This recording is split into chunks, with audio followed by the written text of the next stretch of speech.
Fala pessoas, tudo bem?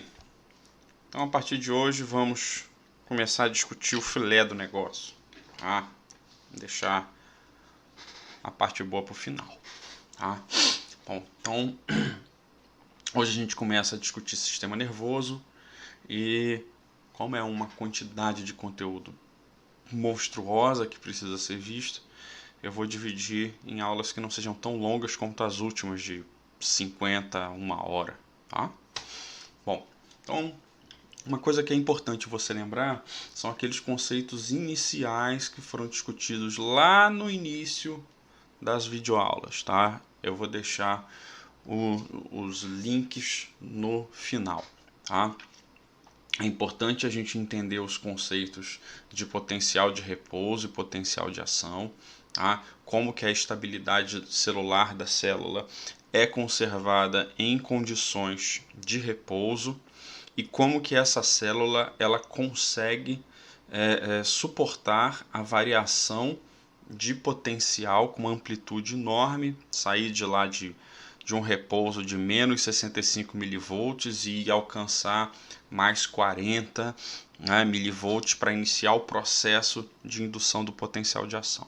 Tá? Lembra que é dessa forma, tá, que por diferentes mecanismos de sinalização celular ou do que for, essa célula vai ser excitada e ela vai começar a condução da informação em seu interior. E aí você lembra que do seu interior essas informações elas precisam ser transmitidas. Para essas informações serem transmitidas, você tem a sinapse elétrica e a sinapse química. Deixar lá no final também para lembrar. Lembra que a sinapse química é uma vantagem evolutiva monstruosa, porque, diferentemente da sinapse elétrica, a sinapse química ela resulta na liberação de moléculas que vão se ligar a receptores que podem modular padrões de respostas, resultar em respostas excitatórias ou respostas inibitórias, ou respostas mais excitatórias ou menos excitatórias, e por aí vai indo. E isso vai resultar numa regulação e numa modulação de padrões de respostas muito mais diversificados do que só a sinapse elétrica, que é só sinal excitatório o tempo todo. Tá? Bom, então efetivamente avançando, tá? Quando a gente estuda sistema nervoso, muitas historinhas são contadas para a gente, tá? E algumas delas envolvem uma série de descobertas que foram realizadas no finalzinho do século XVIII, tá? E durante uma boa parte ou quase todo o século XIX. Tá? Uma das histórias mais relevantes e importantes para a gente lembrar é a descoberta da afasia de Broca, que foi descoberto por Paul Broca. Tá? O Paul Broca ele era um... Lembra, né? Aparentemente até o século XIX as pessoas eram multicoisas. Então ele era filósofo, inventor, astrônomo, enfim, um milhão de coisas, né? Igual quando você lê Da Vinci, Aristóteles, os caras eram 50 coisas. Eu sou só professor, né? Então, vamos em frente. Paul Broca, ele era um entusiasta dos trabalhos de Franz Joseph Gall. Gall ele criou um modelo de estudo que ficou conhecido como frenologia. Tá?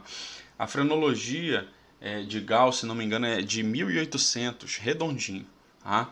E dizia que você poderia determinar o estudo da personalidade das pessoas a partir das protuberâncias e dos calombos que as pessoas têm na cabeça, porque isso mostraria áreas mais desenvolvidas do cérebro dela e outras mais retraídas. Obviamente isso é pseudociência e pataquada, mas na época um monte de gente caiu. É tipo determinados medicamentos atuais, para usar para determinados tratamentos que não funcionam, mas tem gente que insiste em acreditar, certo? Bom, então Paul Broca, em 1824, ele ele já estava realizando determinados trabalhos e ele conseguiu identificar em alguns pacientes uma deficiência na realização de fala. Tá? Uma das histórias mais comuns, tá? Ele acabou se tornando amigo do paciente principal. Ele teve um paciente que sofreu um acidente, né, na charrete, caiu, a charrete tombou, não sei o que, ele bateu a cabeça bem na região lateral esquerda, tá? E essa queda provocou um afundamento do crânio, uma perfuração, provocou uma lesão. O paciente ficou em coma algum tempo, retornou, recuperou, voltou à vida quase que normalmente. O problema principal era que esse paciente ele não conseguia falar, certo?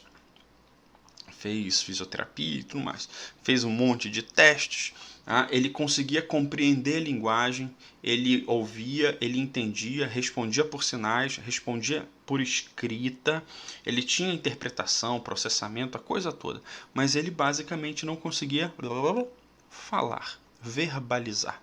Ele não tinha problema nas cordas vocais, na mandíbula, na língua, tudo era perfeito. Bom, depois que esse sujeito ele morreu, ele doou o corpo para pesquisa, tá? Especificamente o cérebro foi para o Paul Broca. E nessa, Paul Broca, na autópsia, conseguiu visualizar, e essa imagem é o cérebro original do sujeito, e você nota que tem uma lesão enorme. Tá? Esse cérebro foi mal conservado para a época, tá? Mas dá para perceber que ele é o cérebro de uma pessoa mais idosa. Bom,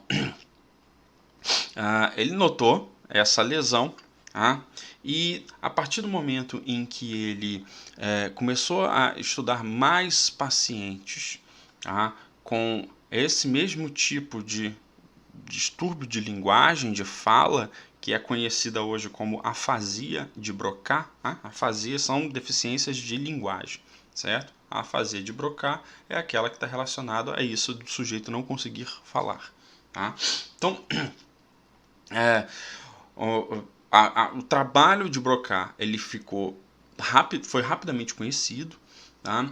E uma série de outras identificações de outras áreas induzindo outros estímulos passaram a ser assim bem recorrentes no meados ao final do século XIX. Tá? Então, já em 1870, os sujeitos eles já faziam trabalhos de estimulação elétrica com eletrodos em determinadas áreas do cérebro, principalmente em cães, e conseguiam ver resultados, né? O cachorro estendendo a pata e tudo mais nesse sentido. Então, começaram os trabalhos indicando que áreas diferentes do cérebro seriam responsáveis por controlar determinadas atividades do corpo. E que o segredo seria você conseguir identificar qual área faz cada coisa. Certo isso? Hoje a gente sabe que a afasia de Broca ela tem vários níveis. Existem pessoas e ela pode ser por diferentes origens. Em geral ocorre através de derrames, certo? Ou eventos isquêmicos. Tá? Elas podem ser passageiras ou elas podem ser permanentes. E a afasia de Broca em níveis mais brandos, elas permitem que o sujeito fale algumas palavras, mas ele não consegue falar todas as palavras, certo? Eu vou deixar na descrição desse vídeo um vídeo de uma mulher, tá em inglês, mas ele está legendado, em que ela faz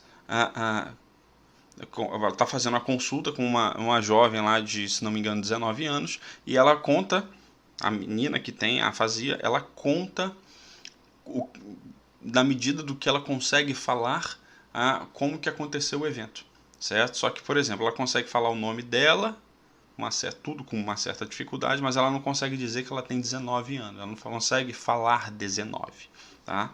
Então, é um exemplo do processo.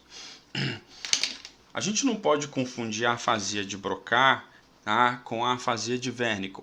Tá? Então, Carl Wernicke, tá, ele identificou, ele era um cara que era médico, psicólogo, outro que fazia um montão de coisas, e através do estudo ele conseguiu identificar que lesões, principalmente para a época derrames, nessa área do cérebro aqui, ó, bem distante da área de Broca, essa área ficou conhecida como área de Wernicke, ela provocava um resultado no sujeito, no paciente, que é conhecida hoje como afasia de Wernicke, certo? Qual é a característica disso?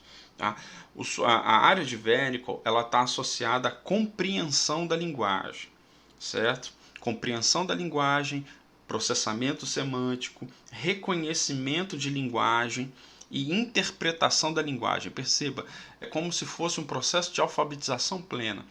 Você vê o código, você consegue interpretar o código e dar um significado para o código, certo? Isso, e isso gera conexão para que você possa se manifestar. Se manifestar, por exemplo, através da fala, e aí a informação aqui vai estimular a área aqui e você vai falar.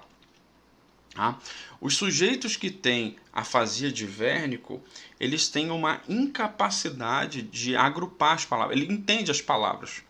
Wernicke, linguagem, desconexa, só que ele não consegue processar a informação de maneira agrupada e, consequentemente, ele não vai conseguir formar um pensamento coerente, certo? E aqui é pior, porque não é só uma ausência de processamento coerente na fala, na verbalização só. Ele também vai ter dificuldades na escrita, certo? Então aqui também eu tenho outro vídeo que eu vou deixar na descrição lá embaixo, que mostra uma descrição geral de um professor que trabalha linguagem, de como que é para Broca e também como que é para Wernicke. Então você vai ver que o sujeito, está tudo legendado, ele vai falando, mas ele não consegue desenvolver a fala. As palavras, aí fala uma palavra, trabalho, mesa. Então não há uma continuidade no raciocínio, tá? E o outro caso, um dos mais famosos, é o caso do Phineas Gage, que é um sujeito que também tem um videozinho lá no final, tem um documentário que conta a história dele, esse videozinho que eu tenho lá, vou deixar na descrição, de uns 2 minutos, que conta alguns detalhes. Basicamente, o Gage ele trabalhava no processo ferroviário de construção, da expansão da fronteira americana na União Leste-Oeste e tudo mais. E aí ele era um dos caras que era responsável por quebrar as rochas e tudo mais. Como que eles quebravam as rochas? Eles utilizavam essas estacas, cada estaca dessa pesa próximo de 6 quilos.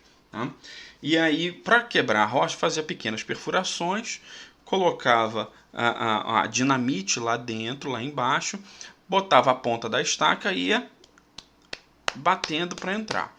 O que aconteceu é que e aí você controlava a perfuração para que no momento certo o cara acionasse a dinamite e ela explodisse.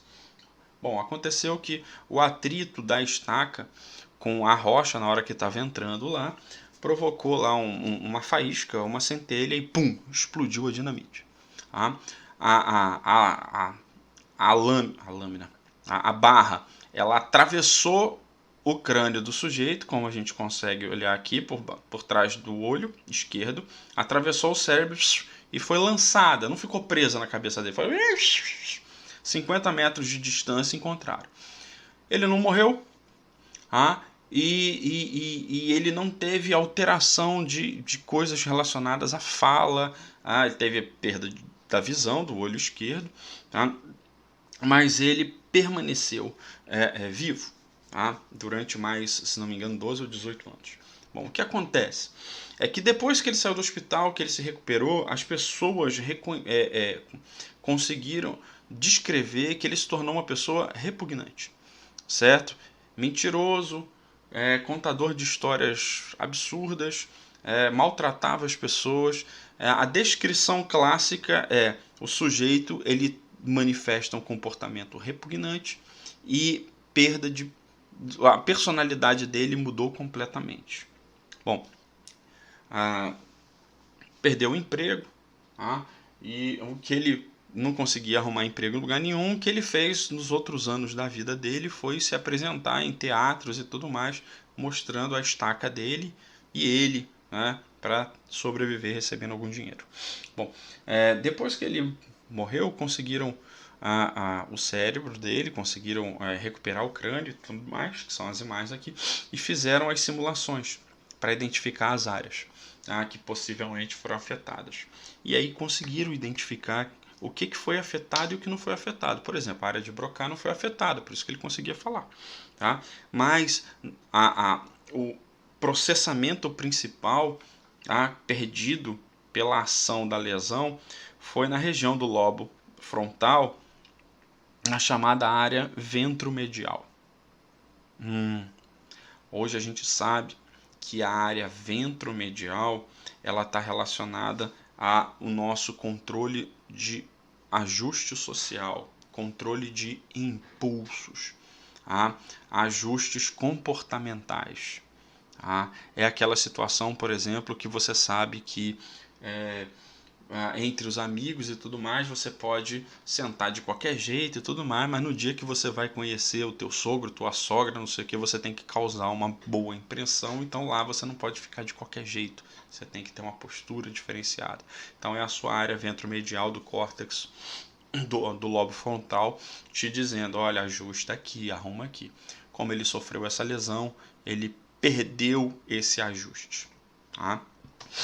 E isso nos leva à indicação. Então você tem a área de Broca, a área de Wernicke, a área relacionada à personalidade, né, que não é a área de Gage.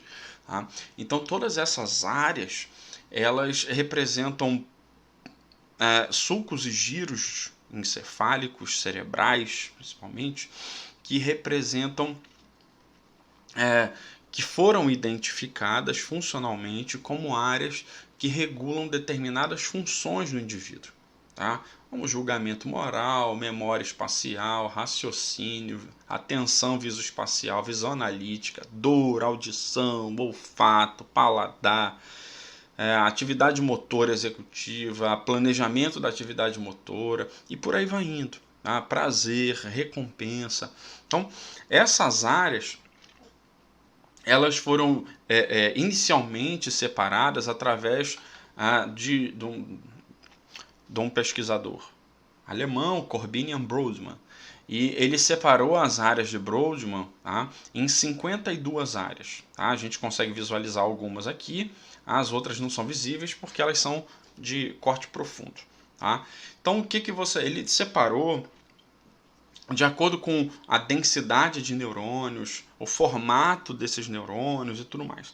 Só que essas 52 áreas, elas não são efetivamente funcionais para estudo, certo? Então, isso foi realizado, se não me engano, em 1900, cravado,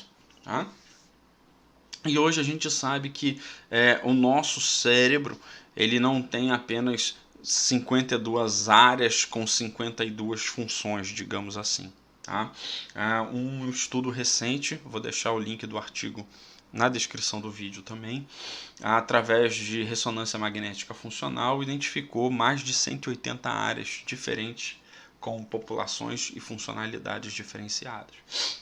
Então, basicamente, o que você tem é um órgão complexo com populações que são difíceis de você delimitar, aonde começa uma área e termina outra área, mas que está lá, com um sistema de integração, com um sistema de interligação entre si e entre os outros órgãos, fazendo a coordenação, orquestrando o funcionamento do corpo do indivíduo. Então, as áreas cerebrais elas tendem a ser conservadas nos grupos principalmente vertebrados, mas que tendem a apresentar padrões ligeiramente modificados de acordo com a característica adaptativa da consequência do processo evolutivo desses indivíduos. Então, por exemplo, aqui em humanos, você tem um córtex motor, aqui é o sulco central, que a gente vai falar sobre um pouco da anatomia em outra aula. Você tem o córtex motor aqui, relacionado à atividade motora, né? O córtex somatosensorial, principalmente relacionado aqui a informações que grosseiramente a gente chama de tato. Tá? O córtex auditivo e aqui no occipital, no posterior aqui, o córtex visual.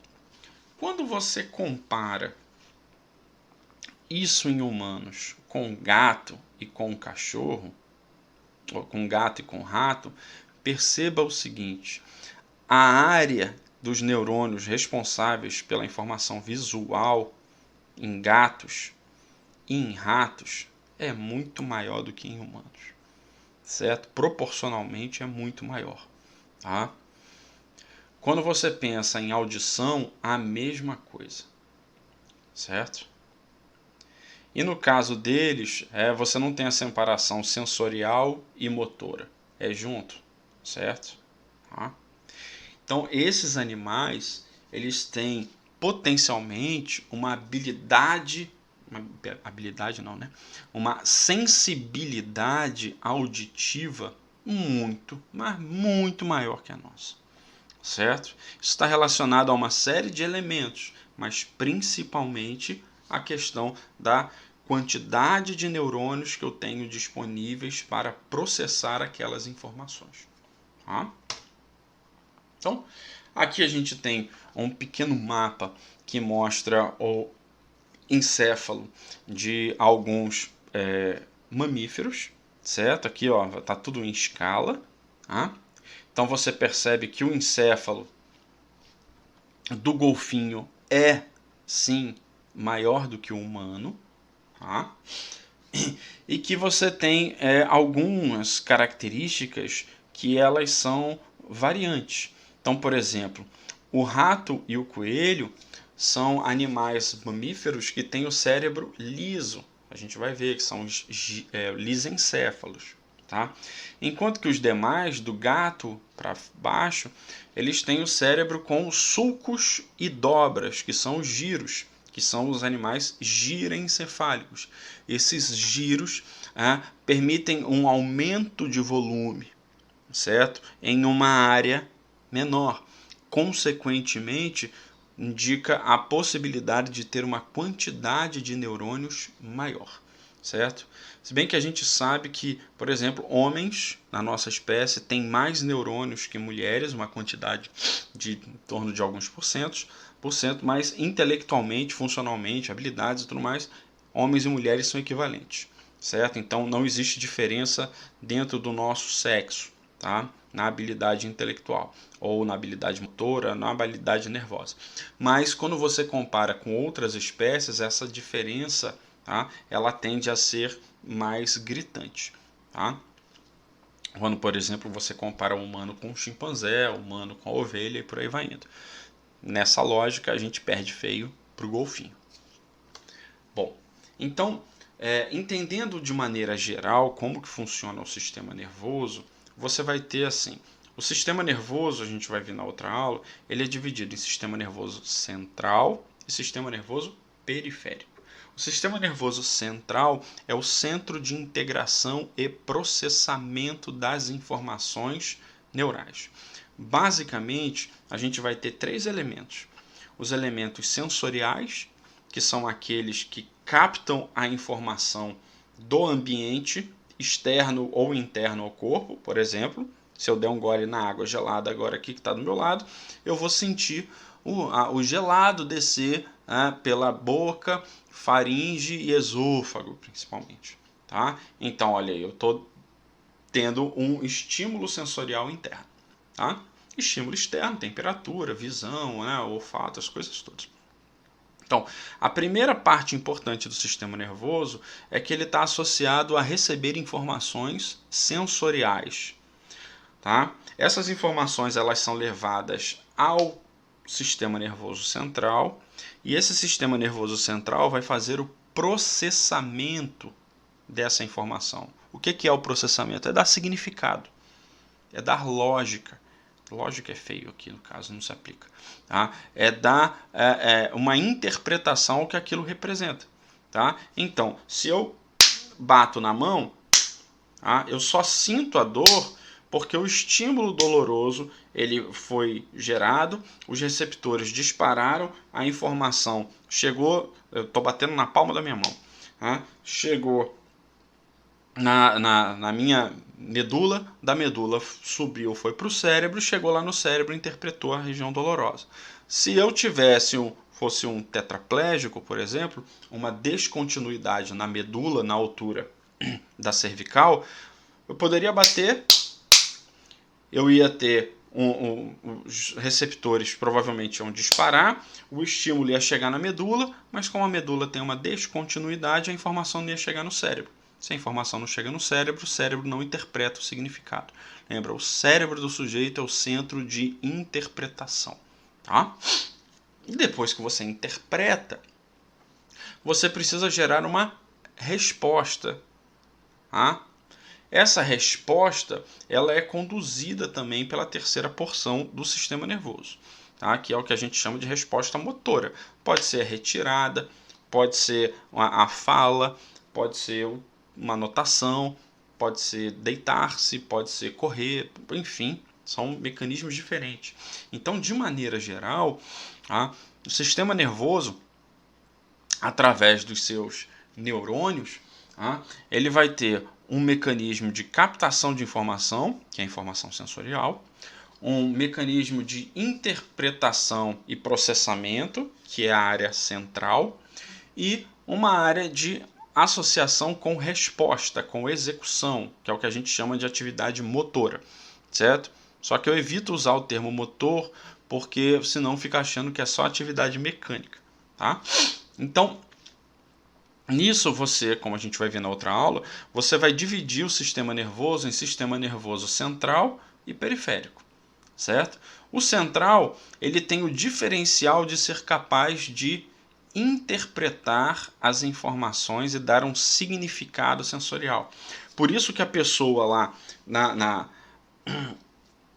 na área de Broca, na afasia de Broca, ela ouve o estímulo ou ela lê o estímulo, essa informação chega no cérebro, na hora que chega no cérebro lá, por exemplo, eu estou ouvindo alguém falar alguma coisa, tá? Então vai chegar no córtex auditivo, no córtex acústico, e essa informação vai ser ouvida e encaminhada para a área de Wernicke. Na área de Wernicke eu consigo entender o significado da frase, hoje é dia tal, está um lindo dia, blá blá blá, essas coisas todas, certo? E na área de Wernicke, eu interpreto semanticamente bonito a coisa e vou falar, respondendo o sujeito, sim, hoje é um dia bonito e tudo mais, através do que? Da área de Broca. Se o sujeito ele tem deficiência de Broca, em Broca, afasia de Broca, ele consegue ouvir, ele consegue interpretar por Wernicke, mas ele não consegue falar, ou tem uma fala parcial, certo? Se o sujeito tem encefalopatia em Wernicke, então ele consegue ouvir, mas na hora em que ele processa, que é o dar o significado ao que ele está ouvindo, ele não consegue agrupar o processamento e resultar numa fala eficaz. Então é importante a gente entender que o sistema nervoso ele é complexo e que você tem diferentes pontos a serem considerados para fazer, por exemplo, um diagnóstico, para fazer uma análise de situação. Tá bom? Mas isso é só a parte introdutória. Espero que seja tão satisfatório para vocês quanto é para mim. E na próxima aula a gente vai dar continuidade falando sobre aspectos evolutivos relacionados ao desenvolvimento do sistema nervoso. Tá bom? Então, nos vemos na próxima aula. Um abraço.